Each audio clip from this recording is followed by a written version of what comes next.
I'm sorry about the weather. I couldn't control it. In fact, I didn't even try. Okay, but good evening and welcome. My name is Paula Montgomery. I chair the Juvenile Justice Committee for the League of Women Voters of the Pensacola Bay Area. And on the committee that put this together, we also have Rodney Jones, who is the president of the NAACP, and the third person who was on this committee, you have to turn around and look, was Maya Goldman up there in the blue t-shirt. She drove over here in all this rain from Tallahassee and brought the food. So thank you, Maya. At any rate, we are the three who put this program together for you. Rodney will have more to say when he's on the panel, and Maya will do the finish up at the end. There is information about the Southern Poverty Law Center and the League of Women Voters on the table in the back. I don't think we have anything from the NAACP, do we, Rodney? No, ma'am. Okay. But there's plenty online. You can look it up. The other organization that gave us those nice plastic, not plastic, those nice black, orange, my mouth is not working, those nice orange bags is the Campaign for Youth Justice. And you'll see a lot of things have their logo on them. There is information about the project that we're all sort of collaborating on, which is jail is no place for a child. So, I also would like to point out here, our moderator for the evening, after the movie, will be Lisa Nelson Savage, who's sitting right up here.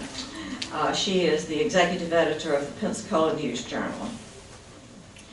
Now for housekeeping, in case you've never been in this building before.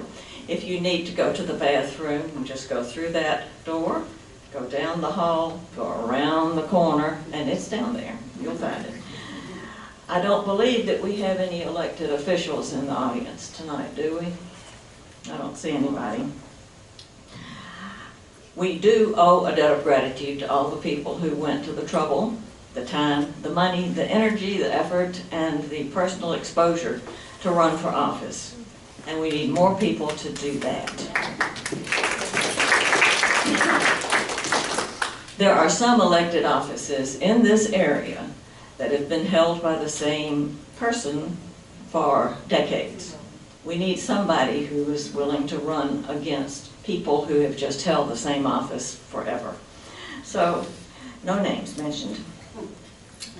What we need is more good citizens who will run for office, and so that's enough commercial for that. Do we have, I want to know who's in our audience. We have teachers here. Anybody here who's a teacher? Yes, I thought so. Thank you. Social workers? Good contingent. Do we have anybody here, other than our speaker, who is in law enforcement of any sort? No? No lawyers? Goodness. Any other group? Who have I missed? Asking. Beg pardon? Nurses. Nurses. We have at least one nurse. So, y'all be sure to sign in and pick up some food before you sit down. How many of you are members of the League of Women Voters? There. Now we have some people. How about people who are members of the NAACP? All right. Very good. And members of the Southern Poverty Law Center? All right. Now we know who we are. Thank you for coming. I also see in our audience Jerry McIntosh, who is the president, wave at us now, Jerry. He's the president of the Movement for Change. And we also have Mike Potters, saw him a second ago.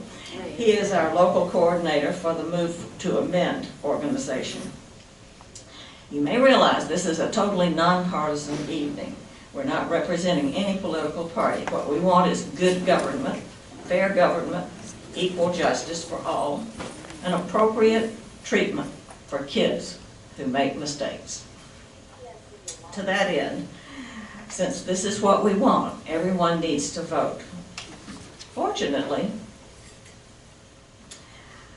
the voice of the people of Florida was heard in our last election, and we approved Amendment 4.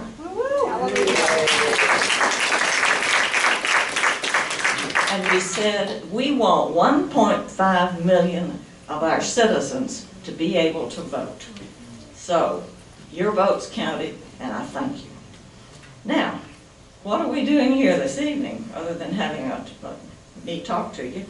What is this program about? For me, it's about learning. This is, I've sort of lost count, and it depends on how you count it, but this is either the 7th or the 8th program we've had on the topic of the pipeline to prison.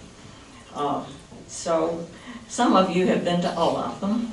Some of you have been to none of them, but the pipeline to prison is that very faulty system that sometimes the discipline for our kids puts them in the wrong, and they get arrested, and the next thing you know, they have a prison record, and they have a very hard time getting their lives back together. So we can see by looking at statistics that we're not doing the very best job possible for all of our kids. Our schools now have recently improved their graduation rates, and we applaud them for that. But they're still not up to the state's average. Our school system is expelling and suspending fewer students, but still too many. Our law enforcement officials are aware of the use of civil citations to avoid arrest records and penalties for juveniles, and also for adults now with the new law. But they need to do better. After arrest, too many of our children are assigned to be treated in the adult criminal system instead of the juvenile system, through a program that we've had some action on around here. It's called Direct File. But we need a law to change for that. And we'll be working on that when the legislature comes back into session. These are all areas that we can look at statistically and look and decide that we need to do better here. We need to do better there. Another statistic that is sort of sad is that 48% of youths who are incarcerated will reoffend within a year of their release. These are all areas in the pipeline that need attention and they need improvement.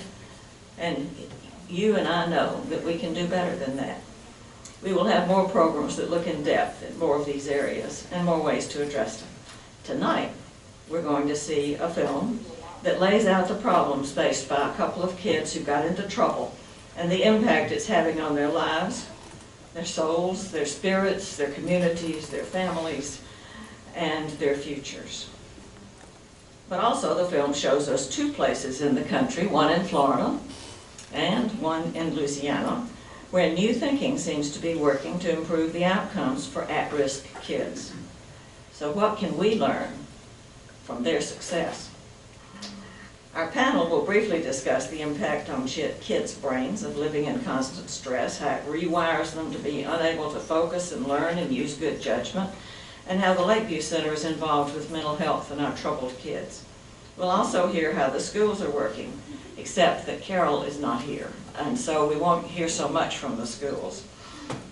But I wanted, the schools are trying to incorporate in their process of discipline and their process of handling kids just in the classroom, systems that incorporate kindness into what they're doing. There's a couple of these. One of them is called trauma-informed care, and the other one is called, reaching kids' hearts. That's not right, but it is. Does anybody remember that? It's capturing kids' hearts. Capturing kids' hearts. But anyway, those are two programs that the schools are working on to, as I said, incorporate kindness into the treatment of children. And disciplinary methods and classroom management and all of that.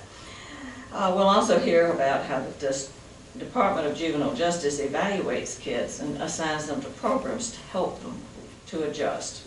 And we'll hear about, Francine's not here either, anyway, so we won't hear from her, but we may have a substitute in our audience. And we'll hear about some community efforts to help at-risk kids learn the ropes of becoming competent adults. We're here to learn from each other, from the people on the panel, from the people in the audience, and all the people who are working with our troubled kids.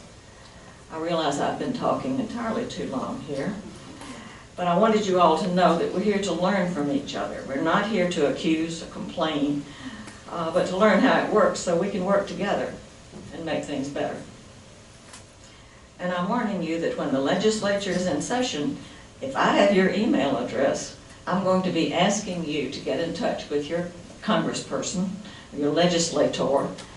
If I see a good bill, I'll tell you that, and if I see one that needs to be defeated, I'll tell you that, and I will depend on the voice of the many to reflect what we know.